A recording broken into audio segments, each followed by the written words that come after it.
क्योंकि वन क्षेत्र से अब एक बुरी खबर भी सामने आ रही है। रणथंभौर में बाघ T2312 की मौत हो गई है। दूसरे बाघ के साथ टेरिटोरियल फाइट के चलते बुरी तरह से घायल हुई थी। शरीर पर कई जगह फाइट के चलते घाव के निशान भी मिले हैं और क्षेत्र में बाघ T96 और T137 का भी मूवमेंट बना रहता है। खंडा रेंज के नाका फरिया के पास गोघाटी में शव मिला है। निर्मल जी लगातार बने हुए हैं। निर्मल जी, किस तरह से देख रहे हैं इस घटना को?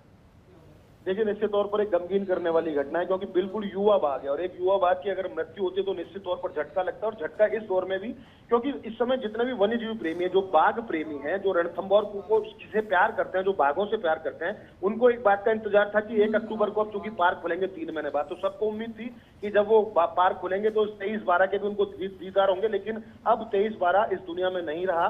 देखिए, ये घटना है खंडार रेंज के नाका फरिया के बाद जो गोघाटी जो क्षेत्र है वहां की, क्योंकि वहां उसके आसपास ही बाघ जो T96 T137 दोनों का उनका भी मूवमेंट रहता है। तो जिस तरह से इसके शरीर पर निशान मिले, इसकी बॉडी कई जगह से पंक्चर मिली है, इसकी बॉडी में कई जगह कैनाइन घुसे हुए थे, उनके निशान मिले। तो ऐसा लगता है कि टेरिटोरियल फाइट के वजह से इस बाघ की मौत हुई है।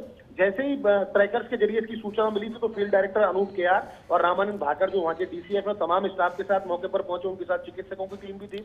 वहां जाकर के उन्होंने देखा कि इस बाघ की जो बॉडी थी वो फूली हुई थी और इसमें जगह जगह इसकी बॉडी पंक्चर हो रही थी। इसका मतलब तय था कि टेरिटोरियल फाइट के अंदर इस बाघ ने अपना जीवन जो है उसने खो दिया। अभी कुछ देर बाद उसका पोस्टमार्टम किया जाएगा और पोस्टमार्टम के बाद उसका अंतिम संस्कार भी किया जाएगा। उसमें हालांकि जो मुख्य कारण है इसकी मृत्यु के उनका पता चलेगा, लेकिन निश्चित तौर पर गमगीन करने वाली घटना है। और देखिए, इसमें एक खास बात ये भी है, इसको समझने वाली आयुषी, देखिए रणथंभौर में बाघों की संख्या करीब 75 के करीब बाघ वहां पर है।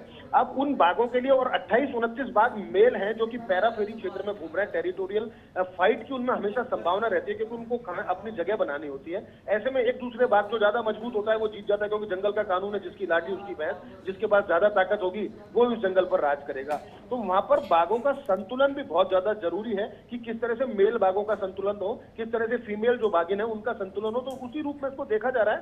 तो ऐसे में आज निश्चित तौर पर कह सकते हैं कि बड़ी गमगीन घटना है और इसको लेकर पूरा जो वन्यजीव जगत है वो स्तब्ध है, क्योंकि एक युवा बाघ था और युवा बाघ की जब मृत्यु हो जाती है तो निश्चित तौर पर कहा जा सकता है कि एक बहुत बड़ा झटका होता है। खासकर बाघ संरक्षण का जो हम जितना भी राजस्थान सरकार की तरफ से काम किए जा रहे हैं, वन क्षेत्र की तरफ से क्या काम किए जा रहे हैं, ऐसे में कोई बाघ की मृत्यु होती है तो निश्चित तौर पर दहलाने वाली घटना होती है। फिलहाल तो इसकी बॉडी को रिकवर कर लिया गया है, पोस्टमार्टम के बाद उसका अंतिम संस्कार भी होगा और मुख्य कारणों का भी पता चलेगा। लेकिन जिस तरह से प्रथम दृष्टया जो चीजें सामने आ रही है उससे लगता है कि टेरिटोरियल फाइट में इस बाघ ने अपनी जिंदगी गंवा दी है। 23-12 अब दुनिया में नहीं रहा। बिल्कुल, वाकई में काफी दुखद घड़ी है ये।